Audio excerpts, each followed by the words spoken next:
पत्थरबाजों पर कड़ा एक्शन, न सरकारी नौकरी न पासपोर्ट वेरिफिकेशन। जम्मू कश्मीर में पत्थरबाजों के खिलाफ एक कड़ा एक्शन लिया गया है। पत्थरबाजी जैसे गतिविधियों में शामिल रहे युवाओं को ना तो सरकारी नौकरी मिलेगी और ना ही पासपोर्ट के लिए वेरिफिकेशन किया जाएगा।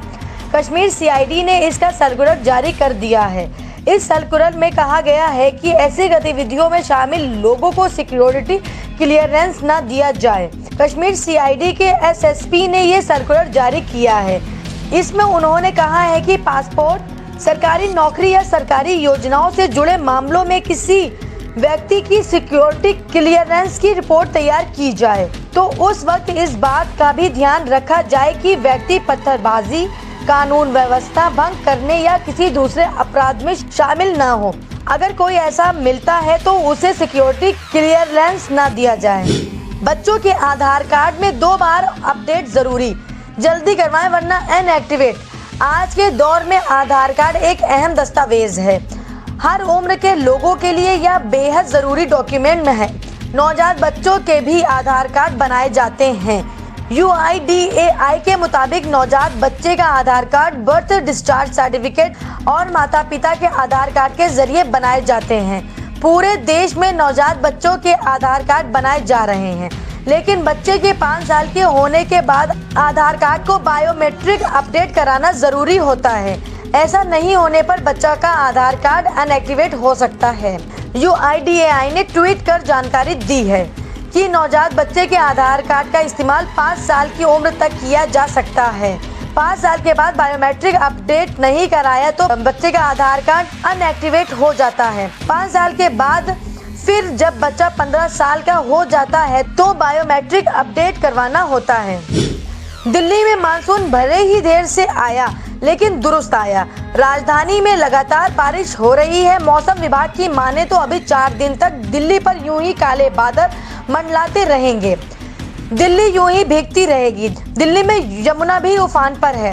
हथनी कुंड बैराज से लगातार पानी छोड़ा जा रहा है। यमुना खतरे के निशान के आसपास बह रही है। कल भी लोहे के पुल के पास यमुना का पानी 205 मीटर से ऊपर बना रहा। यमुना में खतरे को देखते हुए प्रशासन अलर्ट पर है।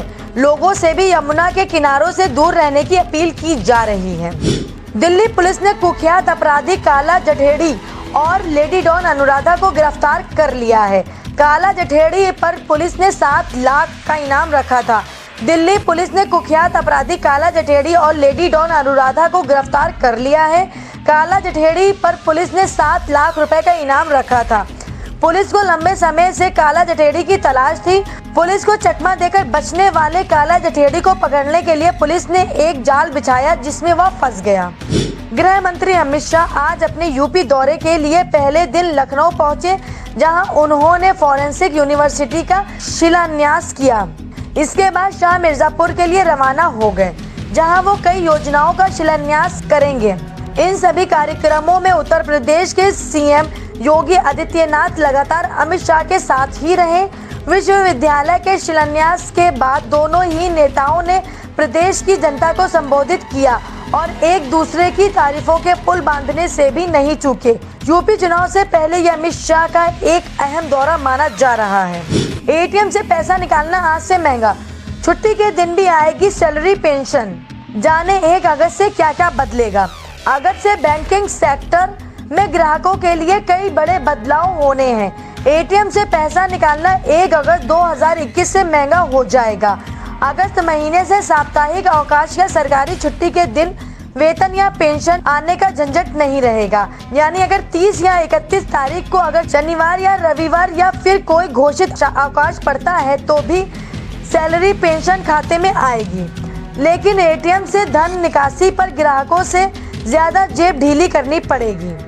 1 अगस्त से एटीएम से धन निकासी महंगी हो जाएगी, क्योंकि एटीएम के जरिए एक बैंक से दूसरे बैंक के बीच वित्तीय लेन देन पर लगने वाली इंटरचेंज फीस को आरबीआई ने 15 से बढ़ाकर 17 रुपए कर दिया है, जो 1 अगस्त से लागू हो जाएगा।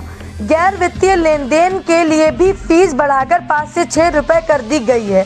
इंटरचेंज फीस किसी बैंक खाताधारक द्वारा उसे मिले एटीएम कार्ड दूसरे बैंक के एटीएम का इस्तेमाल करते वक्त लगती है।